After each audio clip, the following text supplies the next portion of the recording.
pense que c'est 30 ans l'âge idéal, en tout cas pour les filles. Bah oui. Je m'étais jamais posé franchement la question jusqu'à ce que j'interviewe une animatrice télé qui refusait de me dire son âge exact.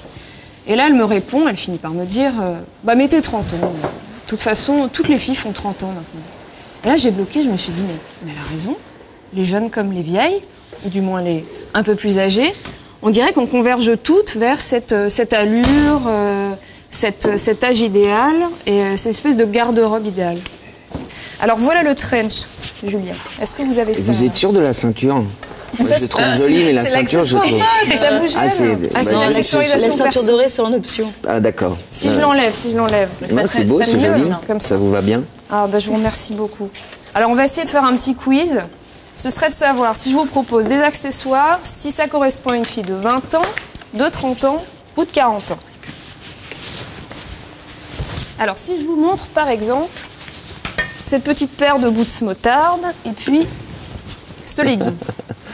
Là, vous me dites, j'ai quel âge avec ça? 20 ans. 20. Bravo! C'est normal, c'est ce qu'on One porte. point. Si je vous montre maintenant des escarpins, voilà, et une jupe droite. Vous 30. me dites 30. 40. 40 Je l'ai pas fait dans ans. l'ordre. Ça aurait été trop facile. 40 ans, mais sexy. Ouais, très sexy. Et là, énorme suspense pour la dernière réponse. Ballerine et jean droit. Et voilà. 30. 30 ans, ça c'est vraiment la panoplie idéale.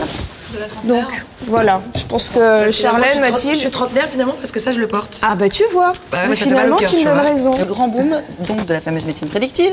Et je sais pas si vous êtes rentré dans une pharmacie, vous avez dû sûrement voir des antioxydants. Vous n'avez jamais vu ça? Non. En forme de gélule, mais tout le monde achète ça, ça cartonne.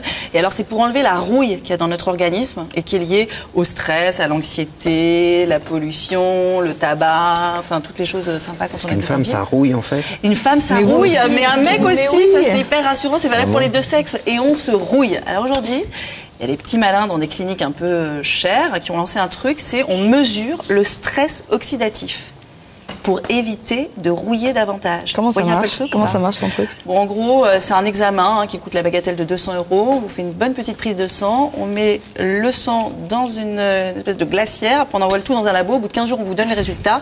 Et on vous dit quel est le taux de votre stress oxydatif. Alors, tout ça, c'est des trucs très hypothétiques. On est dans la médecine prédictive. Et en gros, on va vous dire si vous allez avoir des maladies cardiovasculaires, si vous allez être atteint de fatigue chronique, si vous allez potentiellement vieillir davantage ou pas. Il y a un truc qui cartonne aux États-Unis, c'est les kits ADN. Alors là, c'est pire. On vous décrypte votre génome. Vous voyez un peu l'esprit de la médecine prédictive, ça. Donc, pour vieillir mieux, être bien dans sa peau, pas avec des maladies, enfin, on peut même soi-disant dire s'il y a des gens ont des prédispositions à des cancers, enfin, ça va très très loin tout ça. Et alors, ça cartonne aux États-Unis.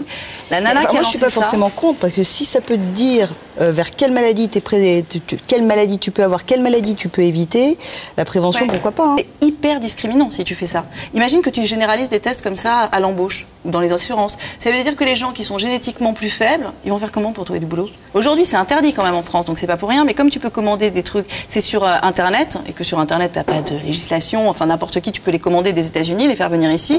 Si ça se généralise trop, ça veut dire d'un côté, tu auras des gens hyper forts, qui ont genre des bons gènes, et de l'autre, les faibles. Et alors pour eux, tout va être vachement plus compliqué. Donc moi, je trouve pas ça forcément une bonne chose. Et dans ce sens-là, si ça pouvait vraiment servir à dépister certaines maladies, why not? Mais on n'en est pas sûr à 100%.